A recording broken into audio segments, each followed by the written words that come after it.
कोल्हापूरच्या भूमिपुत्रांना जर मिळायची असेल संधी तर हे कोल्हापूर जिल्ह्यापुरतं तर काय असला मर्यादित केलं पाहिजे, नाहीतर मग बाहेरचे लोक येणार आणि मग आमचे संचालक मग आम्ही करायचं त्यासाठी. कोल्हापूर जिल्ह्यातल्या एकही ग्राहकाला पैसे भरायला लागू नयेत. ग्राहकांना व्यक्तिगत कर्ज आम्ही देणार आहोत, सोसायटीतून देणार आहोत, कुठून मागून तिथं देणार आहोत. फक्त सिबिलची अट आहे, त्याला जामीन नाही, काय नाही. ते वारीचं घ्यावं का अडाणीचं घ्यावं काय रिलायन्सचं घ्यावं काय टाटाचं घ्यावं याच्यात आपला काही नाही. आज हनुमान जयंती आहे, आज शक्तिमान देवाची जयंती आहे. बजरंग बली की जय.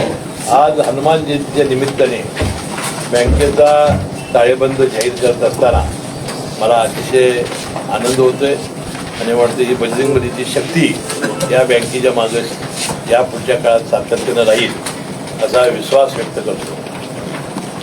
पंतप्रधान आपल्याला माहिती आहे की गेले 5 वर्षापूर्वी आमची जिल्हा मध्यवर्ती बँकेची निवडणूक झाली आणि हे सगळं संचालक मंडळ निवडून आलं आणि मला एक मतानं मला चेअरमन म्हणून त्यांनी निवडलं आणि व्हाईस चेअरमन म्हणून राजूबाबा आवडे यांची निवड केली आणि आता 5 वर्षाचा हा अहवाल देत असताना मला मनापासून आनंद होत आहे. आपण एकूण व्यवसाय या बँकेचा यावर्षी 31 मार्च 2026ला 21,371 कोटी रुपये आणि 1,000 झालेला आहे. एकूण व्यवसाय 21,371 कोटी रुपये झाला आणि तोच 31 मार्च 2021ला आम्ही जेव्हा निवडून आलो त्यावेळेला 11,0799 कोटी असा झाला होता. आता प्रतिशाखा व्यवसाय हा 21 मध्ये आकडे कसे 62 कोटी झाला होता. त्यानंतर 22ला तो 60 झाला होता, त्यावेळेला तो कमी झाला होता. नंतर 23ला 75 कोटी झाला. त्यानंतर तो 14 कोटीने वाढला. 31 मार्च 14ला 83 कोटी झाला, तो 8 कोटीने वाढला. 25ला 94 कोटी झाला, तो 10 कोटीने वाढला. 26ला 111 कोटी झाला, तो 17 कोटीने वाढला. कर्मचाऱ्यांची संख्या 1418 होती 21ला, आज ती आहे 1068. प्रति कर्मचारी व्यवसाय आहे 8.26 कोटी 21ला. 22ला 8 कोटी 64 लाख. 21-22ला 37 लाख. 31 मार्च वाढ झाली. 31 मार्च 2026ला 11 कोटी 98 लाख व्यवसाय झाला, 2.55 कोटीनं वाढ झाली. 31 मार्च 2024ला 13 कोटी 19 लाख झाला, 2 कोटी 1 लाखानं वाढ झाली. 25ला 16 कोटी 4 लाख झाला, 2 कोटी 85 लाखानं वाढ झाली. आणि 26ला 20 कोटी 1 लाख 3 कोटी 17 लाखानं वाढ झाली. भाग भांडवल 225 कोटी 15 लाख 21 साली होतं. नंतर 22 साली 244 कोटी 50 लाख 19 कोटीने वाढला. 31 मार्च 2023ला 264 कोटी भाग भांडवल 264 कोटी 55,000 भाग भांडवल झालं, 19 कोटी 90 लाखानं वाढलं. 31 मार्च 2014ला 285 कोटी 72 लाख रुपये भाग भांडवल झालं, 21.17 कोटी तो वाढला. मार्च 25ला 307.02 लाख 307 कोटी 2 लाख एवढं होतं, ते वाढलं 29 कोटी 30 लाखानं. आणि 31 मार्च 2026ला भाग भांडवल हे 331 कोटी 78 लाख आता ते 24 कोटी 76 लाख झालेलं आहे, वाढलेला आहे. आता निधी 456 कोटी 76 लाख हे 31 मार्च 2021ला होत्या. आता 31 मार्चला त्या 244 कोटी 50 लाख 65 लाख ते 19 कोटीने वाढलेले आहेत. 31 मार्च 2023ला 264 कोटी झालं, हे 19 कोटी 90 लाखांना वाढल्या. 31 मार्च 2024ला 285 कोटी 72 लाख झालं, त्या 21 कोटी 17 लाखांनी वाढलं. 2025ला 307 कोटी 2 लाख ते 29 कोटी 30 लाखांना वाढलं आणि 331 कोटी 78 लाख 31 मार्च 2026ला 24 कोटी 76 लाखांनी वाढलं. किवी 7,140 कोटी 76 लाख या 31 मार्च 2021ला होत्या, त्या आता 7,470 कोटी 45 लाख 31 मार्च 2022ला झाल्या. 329 कोटी 59 लाखांना वाढ झाली. 31 मार्च 2023ला 8,092 कोटी 62 लाख रुपये ठेवी झाल्या. त्या 622 कोटी 20 लाखांनी वाढल्या. 31 मार्च 2024ला त्या 9,044 कोटी 91 लाखांनी वाढल्या. 952 कोटी 26 लाखांची वाढ झाली. 2025ला 10,734 कोटी 41 लाख रुपये ठेवी झाल्या. ते वाढ झाली 1,589 कोटी 50 लाख. 31 मार्च 2026ला 12,309 कोटी 29 लाख ठेवी झाल्या. त्या वाढल्या 1,674.88. सर्वात मोठी वाढ ही यावर्षी झालेली आहे. त्यानंतर बाहेरील कर्जे 21 साली आपण 628 कोटी 4 लाख घेतलेले होते. 22 साली 650.93 कोटी घेतले. 12 कोटी 89 लाखाची वाढ झालेली होती.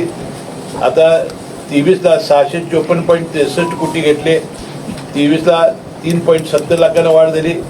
31 मार्च 2024ला बाहेरील कर्जे 1,235 कोटी 87 लाख घेतले होते. त्यावर्षी 581 कोटी 24 लाखाची वाढ झाली. नंतर 25 साली 1,120 कोटी 15 लाख आणि त्याची वाढ झाली. घट झाली 115 कोटी 50 लाख. आणि आता 31 मार्च 2026ला 1,094 कोटी 13 लाख. 1,094 कोटी 13 लाख. 1,94 लाख 93 हजार. त्याला 26.2 लाखांना कमी झाली. 26 कोटीनं कमी झाली गुंतवणूक.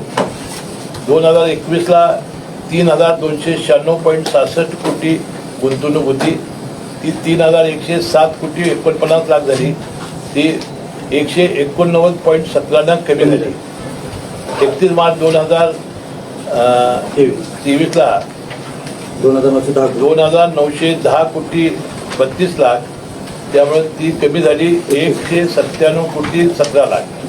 31 मार्च 2014ला 3,791 कोटी 26 लाख. ती झाली 880.94 जादा. परत 2025ला 4,688 कोटी 35 लाख 897 कोटी 9 लाखांना वाढली.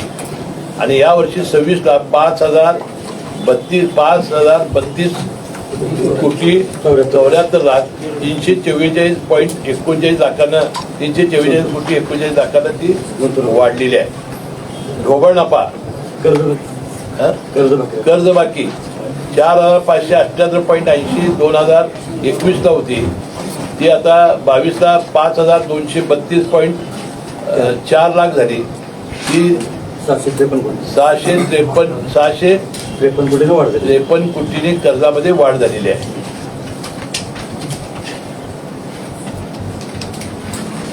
दोन 2023 6,243 कोटी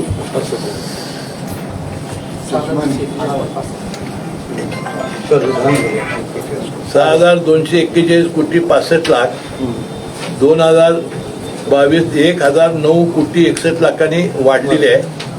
नंतर 2024ला 6,976 कोटी 66 लाख 735 कोटी 1 लाखांना वाढलेले आहे. नंतर 2025ला 7,423 कोटी 28 लाखांना कर्ज झालेलं आहे. 446 कोटी 62 वाढलेला आहे. आणि यावर्षी 2026ला 9,061 कोटी 73 लाखांचं कर्ज पुरवठा झाला.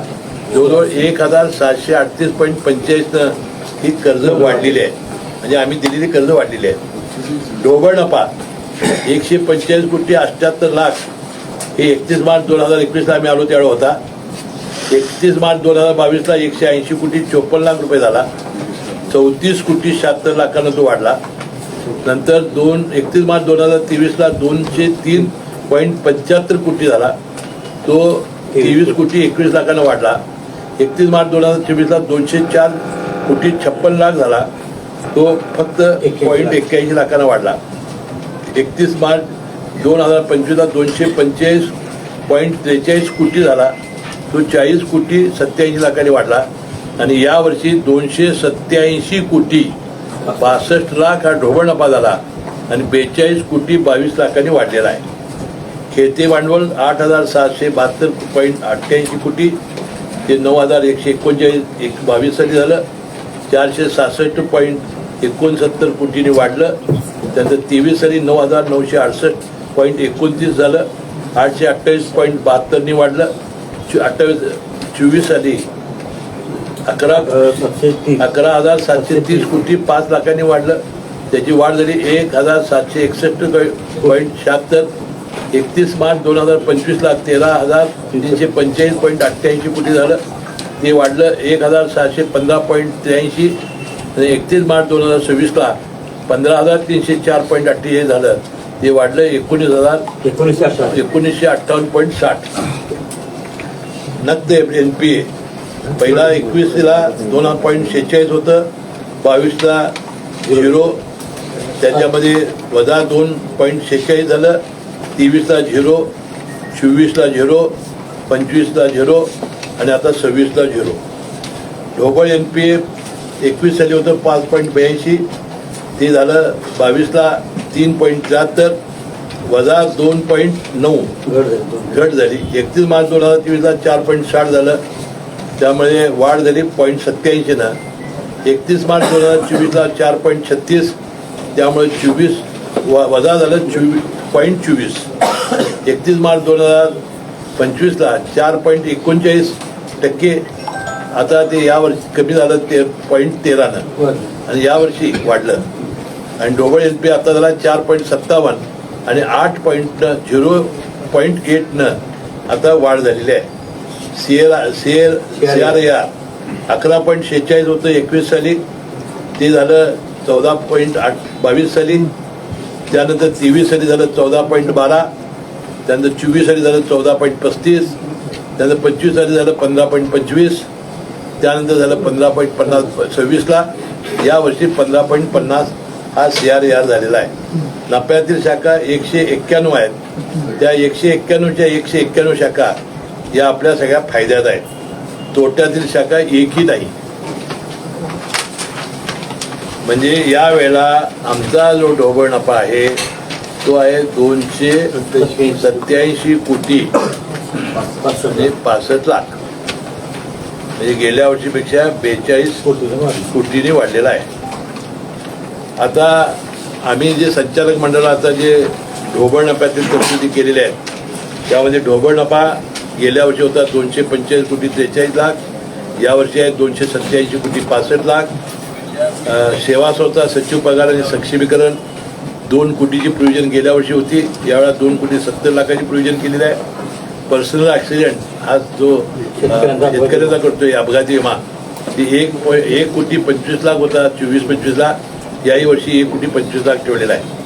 उत्पादित कर्जावरील NPA तरतूद गेल्या वर्षी 4 कोटी होती. याही वर्षी 4 कोटी केलेली आहे. कर्मचारी बोनस सानुग्रह 9.10 8 कोटी 17 लाख. यावर्षी 8 कोटी 30 लाख केलेली आहे. NPA प्रोव्हिजन ही 45 कोटी 16 लाख गेल्या वर्षी होती. यावर्षी 80 कोटी केलेली आहे. स्पेशल रिझर्व्ह फंड 4 कोटी होता. यावर्षी 5 कोटी केलेले आहे. रुरल डेव्हलपमेंट फंड 50 कोटी गेल्या वेळा होती. 50 कोटी यावेळी केलेले आहे. IT फंड 20 कोटी होती. आता यावेळेला 6 कोटी केलेली आहे. पगार वाढ करार स्टाफचा 12.77 त्यांना ते 3 वर्षात द्यायचे होते. यावर्षी 12.77 शेवटचं वर्षाचं आहे.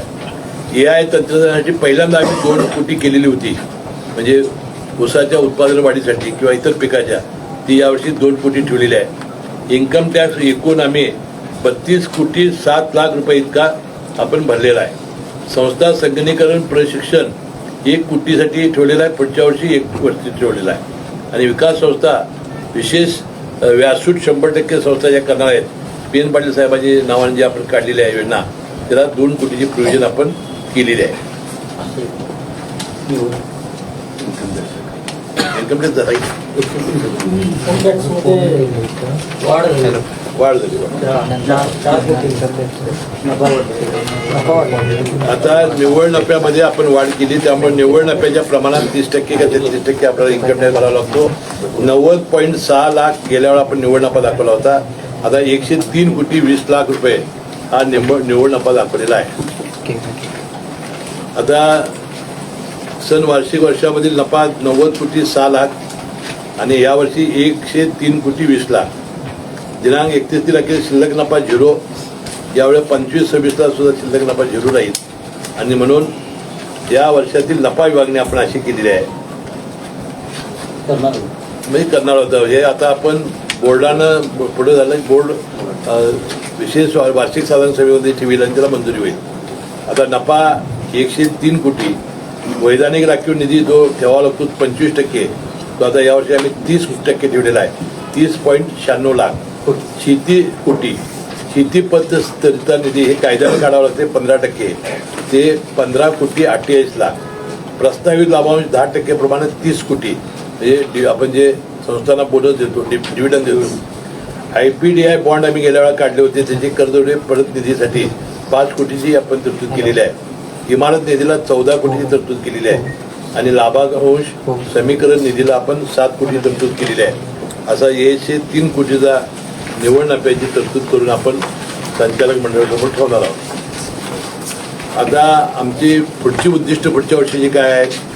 ठेवी 15,000 कोटी करणं, ढोबळ नफा 400 कोटी करणं, ढोबळ NPAचं प्रमाण ते 3%च्या आत ठेवणं, नक्त NPA 0% आहे ते 0% ठेवणं, शेअर्स वाढीचं उद्दिष्ट आहे 20 कोटी आणि CRARचं प्रमाण आहे 14 कोटी. आता संचालक मंडळासमोर आता आम्ही काही प्रस्ताव ठेवलेले आहेत.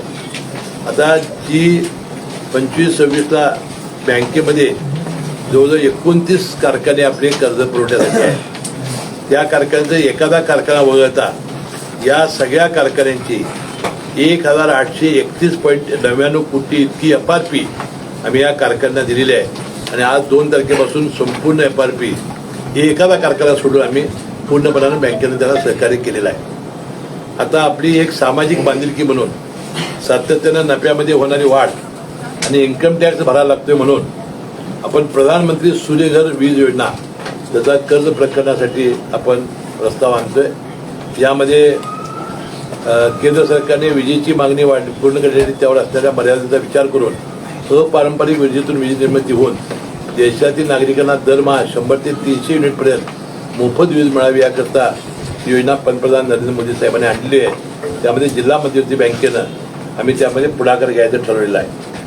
आता एकूण जिल्हाधिकारी कार्यालय आणि महाराष्ट्र राज्य वितरण MSEB यांनी पूर्णपणानं आकडेवारी आणून परवा मी जिल्हाधिकारी कार्यालयात आम्ही बैठक घेतली.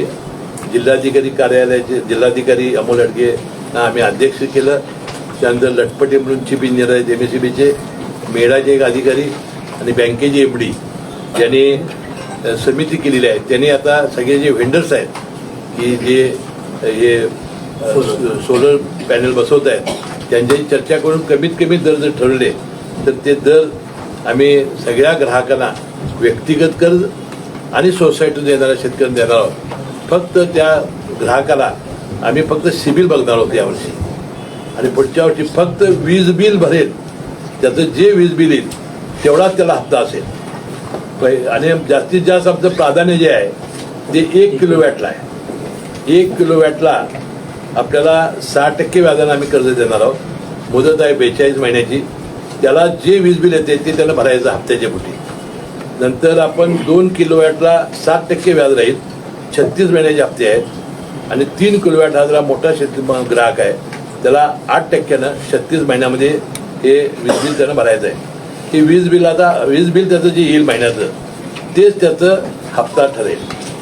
आता यामध्ये जास्तीत जास्त आमच्या जिल्हा मध्यवर्ती बँकेच्या मिटिंगमध्ये चर्चा होऊन आम्ही कसं कर्ज वितरण करणार आहोत त्याचं आम्ही परिपत्रक काढू आणि त्यामध्ये भया माने, रणजित पाटील, आपले मुदाळते यांनी जरा थोडा अभ्यास केलेला आहे आणि मला वाटतं एक चांगली योजना या लोकांना पहिल्यांदा जिल्ह्यामध्ये होती बँक, अशा जिल्ह्यातील सगळ्या ग्राहकांच्यासाठी आम्ही उतरतोय आणि आम्ही आमचा PLR रेट म्हणजे प्रायमरी लेंडिंग रेट ज्याला म्हणतात, म्हणजे आम्हाला किती जणांना द्यायला कर्ज परवडतंय की आम्ही ठेवी घेतो 8% वर, त्यानंतर आमचा खर्च म्हणजे 10% वर आम्हाला कर्ज द्यायला लागते 10% वर, तरी सुद्धा आम्ही 5, 6 आणि 7 आणि आता जो फरक आहे तो आम्ही 90 नफ्यातनं जे सहन करणार आहोत आणि एक वर्षभर आम्ही हे सगळी योजना चांगली राबवणार आहे. पुढच्या वर्षी त्याच्यापेक्षा सुलभ काय आणता येईल की नाही आणि आमचा प्रयत्न आहे या जिल्ह्यातील सगळ्या ग्राहकांना शून्य बिल यावं. 3-3.5 वर्षांनी त्यांना शून्य बिल येईल 25 वर्ष आणि समजा जिल्हाधिकारी समिती जी आहे त्यांनी जर केलं की 30 वर्षापर्यंत सुद्धा येईल. त्या व्हेंडरवर चर्चा करून त्याची किती त्यांनी गॅरंटी घ्यायची, किती वर्षाची आणि त्या पॅनेलचे दर कसे ठरवायचे हे अधिकार आपण त्यांना दिले. त्याप्रमाणे आमचं जे कर्जाचं आपण जे परिपत्रक काढून त्यामध्ये हे होईल. तर मुख्यमंत्री लाडक्या बहीण योजनेसाठी 1/4/2025 पासून आम्ही 30,000 रुपये देत होतो. आता ते आम्ही 50,000 करणार आहे आणि या 50,000मुळं मला वाटते गेल्या 30,000 जे आम्ही होती त्यात 50 कोटी रुपयेचं आतापर्यंत लाडक्या बहिणीने कर्ज उचललेलं आहे. ज्यांना आता 30,000 उचलले त्यांना 20,000 घ्यायचं असेल तर त्यांना आता हप्ता 968 रुपये येईल आणि त्यांना 600 रुपये त्यांना परत मिळतील. आणि आता ते 20,000 रुपये जर वाढले तर 48 मतीनं 10% त्यांना 1268 इतका हप्ता मिळेल आणि त्यांना 200 किंवा 300 रुपये परत जातील. म्हणजे सरकारचे येणाऱ्या पैशावर हे 50,000 रुपये घेऊन त्यांनी चांगला संसारासाठी त्याचा उपयोग करावा अशी एक चांगली योजना आपण आणलेली आहे. आणि गेले आपण जे 50 कोटी दिले आहेत त्याची परतफेड अतिशय चांगली झालेली आहे. कारण महिन्याला सरकारने 1,500 रुपये लाडक्या बहिणींना दिल्यामुळं आमच्या वसुलीमध्ये कुठलीही अडचण आलेली नाही. आता ऊस शेतीमुळं आता आपण लक्षात घ्या AI चा वापर केल्याशिवाय आता ही साखर कारखानदारी टिकणार नाही या मताला आम्ही आलेलो आहोत. कारण 3 महिने साखर कारखाने चालायचे आणि 9 महिने बसून पगार द्यायचा, 9 महिने संपूर्ण खर्च करायचा, हे कुठल्याही कारखान्यांना परवडणार नाही. आमच्या बँकेचे जेवढे कारखाने आहेत त्यांची कर्ज ही या 4-5 वर्षात दुप्पट झालेली आहे. त्याची श्वेतपत्रिका लवकरच आम्ही काढणार आहोत. आता सगळ्या कारखान्यांनी जर ह्याचा कृत्रिम बुद्धिमत्तेचा जर वापर करून जर तंत्रज्ञान वाढवलं तर किमान 100 टन ऊसाचं उत्पादन निघतंय. हे VSIनं आणि बारामतीच्या कृषी विज्ञान केंद्राने दाखवून दिलेला आहे. आता अनेक कारखान्यांनी हा प्रयोग यावर्षी केलेला आहे. म्हणून हा प्रयोग जर झाला तर किमान आज सरासरी उत्पन्न आहे शेतकऱ्याचं 25 ते 28 टन एकरी. ते जरी दुप्पट जरी झालं तर 3 ते 6 महिने कारखाने चालतील. पण माझी विनंती आहे की ह्या कृत्रिम बुद्धिमत्तेमध्ये शेतकऱ्याचा जो पैसा भरायचा आहे ते पूर्ण आम्ही बँक देणार आहोत. त्यांनी एक पैसा खर्च करायचा नाही. हे योजना कशी आहे, शासनाचे पैसे अजितदादा पवार आमचे स्वर्गीय लोकनेते यांनी अर्थमंत्री असताना 500 कोटी तरतूद करून ठेवली होती. VSI, बारामती कृषी विज्ञान केंद्र आणि कारखाने अशांचं जॉईंट त्यांचे हे करार आहे आणि त्या पद्धतीनं शेतकऱ्याचा जो हिस्सा आहे तो किती 1500 आहे काय 9,000 तो पूर्णपणे बँक भरणार आहे. शेतकऱ्याचा एकही पैसा शेतकऱ्यांनी भरायचा नाही. त्यांनी 2च गोष्टी करायच्या. त्यांनी 5 फुटी सरी काढायची, ठिबक लावायचं, ठिबकला सुद्धा कर्ज देतो. ठिबक कुठलंही घ्यायचं, ब्रँडेडच घ्यायचं पाहिजे असं नाही. 8-9 वर्षे टिकताना त्यांनी कुठलंही घ्यावं आणि त्यांनी आता AI करणं आणि त्यावर ऊसाची आणि इतर पिकाची हे करणं याशिवाय कोणताही पर्याय कारखानदारांच्या समोर नाही. म्हणून कारखान्यांनी सगळ्यांनी केलं पाहिजे. जसे 10 शेतकरी 15-20 करून हे चालणार नाही, तरच उत्पादन वाढेल. आणि मी छाती टोकपणाने सांगतो हा प्रयोग झाला तर आपले कारखाने 5 महिने चालतील आणि हे कर्ज जे कर्जात गेलेले आहेत ते कर्जातनं बाहेर येतील. त्याला बाहेर यायचं असेल तर आता एकमेव मार्ग आहे की ऊसात उत्पादन वाढ होणं आणि जास्तीत जास्त दिवस कारखाने चालणं.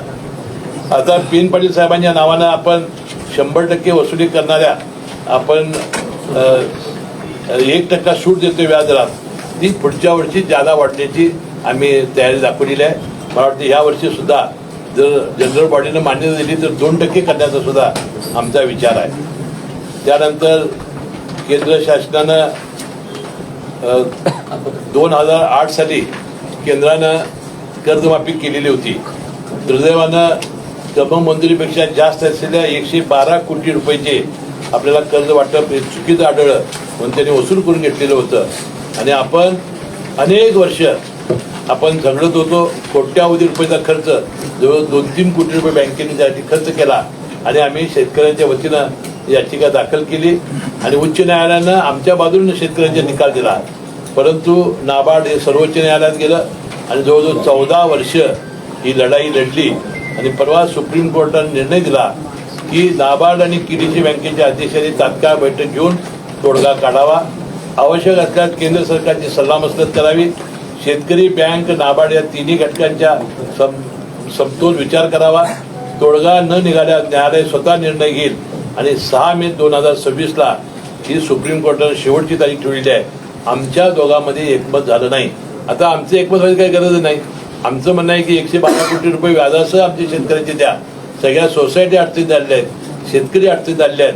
आम्ही पत्र नाबार्डला दिलेलं आहे की आम्हाला तात्काळ वेळ द्या. मी स्वतः चेअरमनाशी बोलीन आणि त्यांना पटवून देण्याचा प्रयत्न करेन. आणि जर नाही झालं तर नाबार्डनं ज्या अर्थी एवढा विरोध केलेला आहे ते सहजासहजी नाबार्ड तयार होईल असं नाही. मी याद्वारे नाबार्डच्या चेअरमनना सुद्धा विनंती करेन की यात फार छोटी छोटी शेतकरी आहेत, जो 60,000 शेतकरी आहेत की जे अनेक वर्ष या कर्जमाफीकडे डोळे लावून बसलेले आहेत. त्यांनी याबाबत पुढाकार घ्यावा आणि आम्हाला सहकार्य करावं अशी आमची विनंती आहे. आता विकास संस्थाचे गट सचिव हा एक आमचा मोठा घटक आहे. त्याला आपण पुन्हा याही वर्षी आपण त्यांना बक्षीस पगार द्यायचं ठरवलेलं आहे. बँकेला 2025 best innovative bank of the year असा बँकेच्या ह्याला आम्हाला बक्षीस मिळालं. त्याशिवाय MSC बँकेचा असोसिएशन पुरस्कार म्हणजे महाराष्ट्र राज्य बँक असोसिएशन यांनी पुणे विभागातील सर्वोत्कृष्ट वैकुंठबाई मेहता जिल्हा मध्यवर्ती बँक म्हणून पुरस्कारानं गौरवलं. मला वाटते गेल्या 5 वर्षात अतिशय चांगला पारदर्शी कारभार करण्यासाठी माझ्या सगळ्या संचालकांनी आम्हाला सहकार्य केलं. त्याशिवाय सर्व अधिकारी, कर्मचारी आणि विशेषतः ग्राहक हे आपण बघितलं असाल की दिवसेंदिवस TV होणारी वाढ, नफ्यामध्ये होणारी वाढ आणि हा नफा काय करायचा यासाठी ह्या लोकांच्या जे सामाजिक विषय आहेत त्यामध्ये सुद्धा लक्ष घालायचं होतं. आणि जिल्ह्यासाठी सगळ्या सूर्यघर योजना त्यामुळे आमचा काय बँकेचा संबंध नाही. परंतु इन्कम टॅक्स भरण्यापेक्षा या शेतकऱ्यांना जर आपल्याला ग्राहकांना आपल्याला चांगलं जर हे मदत करता आली तर त्यांचं वीज बिल हे 0 येणार आहे. 0 3 वर्षांनी. तर मला वाटतं लवकरात लवकर आमचे अधिकारी आता सज्ज झालेले आहेत. ग्राहकांना व्यक्तिगत कर्ज आम्ही देणार आहोत, सोसायटीतून देणार आहोत, कुठून मागून तिथं देणार आहोत. फक्त सिबिलची अट आहे, त्याला जामीन नाही, काय नाही. अशी योजना भया माने आणि रणजित पाटलांनी तयार केलेली आहे. आणि जिल्हाधिकाऱ्यांच्या अध्यक्षाखाली आपण समिती नेमलेली आहे. त्यांनी त्या व्हेंडरशी बोलून कमीत कमी दरामध्ये तो शेतकऱ्याचा चॉईस आहे कुठल्या कंपनीचं घ्यावं, ते वारीचं घ्यावं का अडाणीचं घ्यावं का रिलायन्सचं घ्यावं का टाटाचं घ्यावं याच्यात आपला काही नाही. जे कमीत कमी आम्ही दर जाहीर करणार, कंपन्यांची नावं देणार, त्यांनी बसवायचं आहे. आणि त्यामध्ये 2-3 गोष्टी आहेत. शेळकेवाडी म्हणून आपल्या जिल्ह्यातलं गाव आम्ही घेतलं होतं जिल्हा परिषद या प्रशासकीय काळात. त्यावेळेला काय झालं, सर्वे केला एका कंपनीला आणि काम मिळालं दुसऱ्याला लोएस्टवर. त्या अडचणी काय आल्या की RCC बिल्डिंग असली तर बसवायला सोपं जाते, पत्र्यात असेल तर त्याला फॅब्रिकेशन येते. त्यामुळं या कंपन्यांना ज्यांना दर कमी मिळतील त्यांनी त्या सर्वे करावा. त्यामध्ये कुठल्याही ग्राहकाला अडचण होणे, बँक पैसे देईल, अनुदान आमच्याकडे जमा होईल, राहिलेले पैसे त्यांनी वीज बिल ज्यांचं येते तेवढंच भरायचं, आमच्याकडे जास्त भरायचं नाही. त्यासाठी भरण्यासाठी बँकेत यायचं काम नाही. त्यांनी फोनपे, UPI, मोबाईल हे नंतर आम्ही QR कोड हे सगळं त्या गावात येणार आहे. पण त्यांनीकडे यायचं काम नाही. 500 रुपयाचं कशाकडे यायचं. 500 ते 800 रुपयाचं जे बिल आहे त्या 1 किलोवॅटचं 1 किलोवॅटचं ग्राहक पूर्ण करणं हे आमचं पहिलं प्राधान्य आहे. सगळ्यांना देणारच आहे आम्ही. तर हे सगळ्यांनाच घेताना 0 बिल. कोल्हापूर जिल्ह्यातल्या एकही ग्राहकाला पैसे भरायला लागू नयेत अशी आमची जिल्हा मध्यवर्ती बँक तरच आहे. आमचा काय संबंध नाही. परंतु कोल्हापूर जिल्हा मध्यवर्ती बँक ही बँकेची आहे, तर त्यांनी बँकेत खातं काढलं पाहिजे, आपले व्यवहार आमच्या बँकेत केले पाहिजे, ही आमची एक त्याला अट आणि विनंती आहे. साहेब, आपण उल्लेख केला की एकाही कारखान्याने एखादा कारखाना सोडला तर सगळ्यांनी दिले आहे. परंतु हंगाम सुरू झाल्यापासून सगळ्याच कारखान्यांना आर्थिक पातळीवर खूप झुंजायला लागले होतं. आणि दुसरा बदल असं होतं की कर्जमाफी होणार अशी एक चर्चा होती. तर या पातळीवर मधल्या काळात बँकेला कर्ज वसुलीची काय अडचण आली? तर आमची कर्ज वसुली जी आहे ती आहे 30 जून, म्हणजे ऊसाची, आणि खरीपाची आहे ती 31 मार्च. अजून 30 जून यायचं आहे. काय आमच्या कोल्हापूर जिल्ह्यातला शेतकरी हा फार, माझ्या मते, मी काय दुसऱ्या जिल्ह्यातल्या लोकांना नाव ठेवणार नाही, प्रामाणिक आहे. कर्ज भरणारा सगळ्यात जास्त टक्केवारीनं कोल्हापूर जिल्ह्यात शेतकरी आहेत. विजेचं बिल सगळ्यात जास्त भरणारे आमचे कोल्हापूर जिल्ह्याचे आहेत. कसलीही थकबाकी ठेवायची नाही. हे कोल्हापूर ठीक आहे, प्रत्येकाला आशा असते की मला कर्जमाफी व्हावी म्हणून आपल्याला माहिती का म्हणून ते ठेवतात. पण आम्ही त्यांना समजावून सांगितलं की बाबा या वर्षीची जी आहे ती ह्याला होणार नाही. म्हणून आता परवा मुख्यमंत्र्यांनी जी जाहीर केली त्यामध्ये या वर्षीसाठी नव्हतंच ते. त्यांचं ते मला वाटतं 30 जून 25 अखेरची होती. त्यामुळे 30 जून 26 आहे. त्यामुळे गेल्या वर्षी जी थकबाकी त्यालाच मिळणार आहे ती. नाही सर, ते वारंवार काय होतं की कर्ज बुडव्यांनाच परत कर्जमाफी होते अशी एक मी मंत्रिमंडळात सुद्धा मांडलं की साहेब म्हटलं प्रोत्साहन भरणाऱ्या म्हणजे प्रामाणिक भरणाऱ्याला दुप्पट करू आणि ह्यांना 50% करू. पण ठीक आहे, ते ऐकलं तर आमचं हा भाग वेगळा आहे.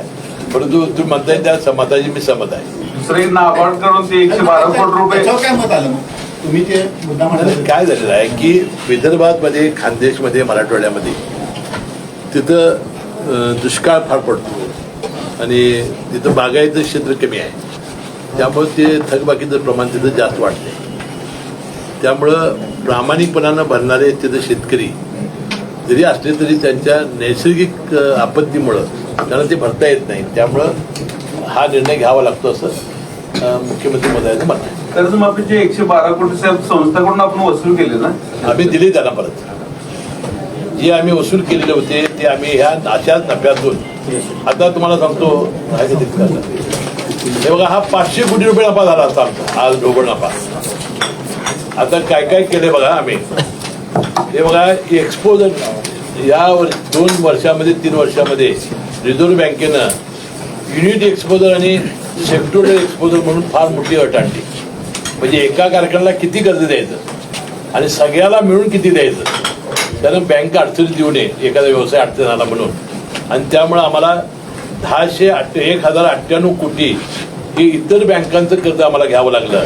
आणि त्याला जवळजवळ 58 कोटीचं व्याज हे आमच्याकडे पैसे असताना आम्ही त्या बँकांना दिले. त्यानंतर आम्ही गेल्या वर्षी जनरल बॉडीमध्ये सगळ्या कारखान्याची मागणी होती की बाबा 1% आम्हाला 50% का असे ना तुम्ही व्याजात सवलत द्या. आम्ही ती व्याजात सवलत दिली. त्यामुळे 21,86,00,000 हे उत्पन्न आमचं कमी झालं. त्यानंतर गेल्या वर्षी कृषी माफी आणि कर्ज सवलत योजना अपात्र ठरलेल्या, मग तुम्ही सांगितलं ते 63,50,00,000 इतक्या शिल्लक रकमेवरील थक रकमेवर सर्वोच्च न्यायालय नवी दिल्ली यांच्या अंतिम निर्णयापर्यंत बँक स्तरावर व्याज आकारणी स्थगित केली आणि परिणामी चालू आर्थिक वर्षात या रकमेवर दरवर्षी 12% प्रमाणात मिळणारं अपेक्षित 7.56 कोटी 7,56,00,000 हे बँकेत प्राप्त झाले नाही. तर आम्ही ती त्याला माफ केली. आता याशिवाय शेती कर्जाचे मुक्ती कर्जावर व्याजदर 12%वरून आम्ही 10% केला, 2% कमी केला. त्याच्यामध्ये सुद्धा 7-8 कोटीची घट झाली. बँकेनं कोर बँकिंग प्रणाली 2025 मध्ये संपल्या सदर प्रकल्पाचं 5 वर्षासाठी आम्ही नूतनीकरण केलं. सायबर सिक्युरिटी आता रिझर्व्ह बँकेने 20 पॉलिसी आता करण्यासाठी आमच्यावर कंपल्शन केलं आहे.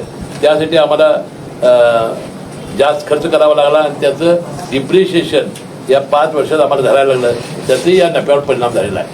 त्यातून मला वाटतं की जवळजवळ हे 400 ते 500 कोटीपर्यंत आपण ढोबळ नफा मिळवू शकलो असतो. यावर्षी 287 कोटीचा वर आपण नफा मिळवला. नफा भरपूर झाला, ठेवी पण प्रचंड वाढल्या. त्याचं काय रहस्य? ठेवी वाढली, बँकेच्या इतिहास सगळ्यात जास्त ठेवी यंदा वाढल्या. लोकांचा विश्वास, ग्राहकांचा विश्वास किंवा ही बँक चांगल्या लोकांच्या हातात सुरक्षित आहे हे त्याचं महत्वाचं काम आहे. तर ते नोटबंदीच्या काळातले पैसे आपल्याकडे, नोटबंदीच्या काळातले 25 कोटी अजून पडून आहेत.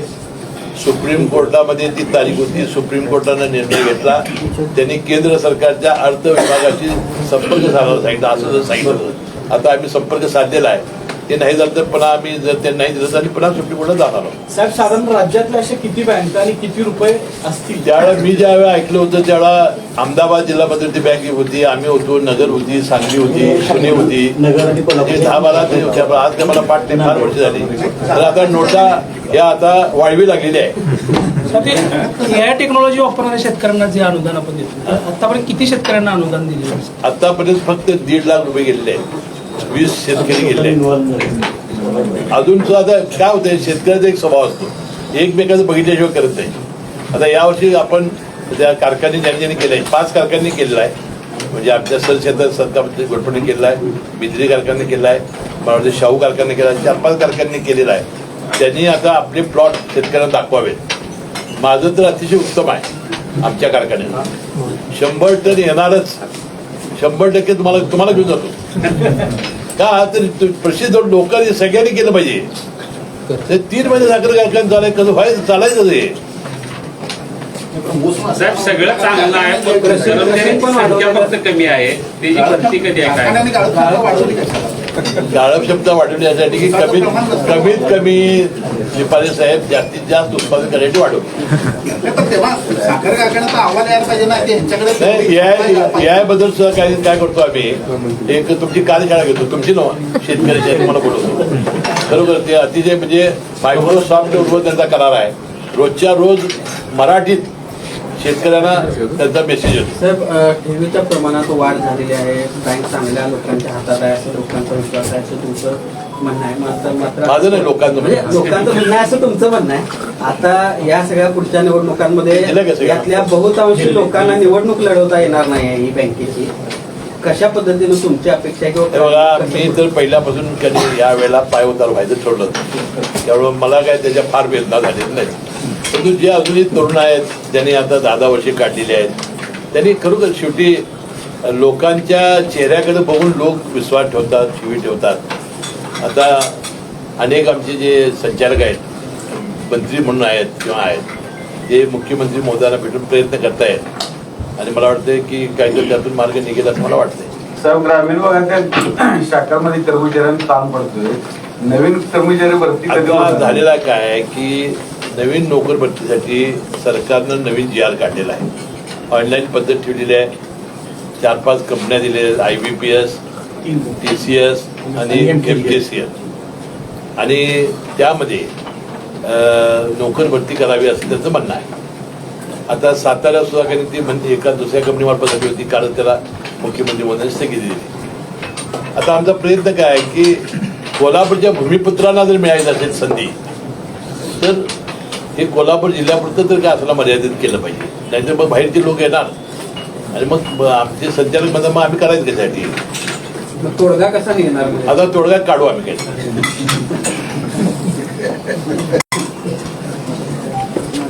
साहेब, संचालकांची 10 वर्षांची जी मुदत आहे त्याच्यावर नागरी बँकांची जी राष्ट्रीय संघटना आहे ती कोर्टामध्ये जाणार आहे. तसं नाही, तुमची गेली DCC बँकांची संघटना काय विचार करते ती का? कोर्टात गेली आणि सर्वोच्च न्यायालयाने मद्रास हायकोर्टाकडे हे प्रकरण सोपवलेलं आहे. आणि सगळ्या रिट पिटिशन्स तिथे टॅग झालेले आहेत आणि ते मद्रास उच्च न्यायालय त्याबद्दलचा निर्णय झाला. DCC बँकांची तशी संघटना गेलेले आहे, गेले सगळे गेलेले आहेत.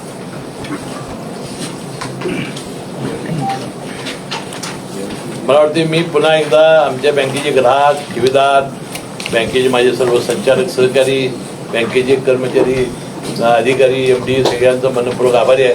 तुमचं सगळ्यांचं आभारी आहे की तुम्ही वेळोवेळी बँकेला चांगल्या बातम्या दिल्या, बँकेबद्दल तुम्ही चांगली सहानुभूती दाखवली आणि बँक एवढी मोठी वाढवण्यामध्ये तुमचा फार मोठा सहभाग आहे. तुमचंही मनपूर्वक आभार मानतो. अशाच नवनवीन अपडेट्ससाठी डिजिटल कोल्हापूर चॅनेलला सबस्क्राईब करायला विसरू नका.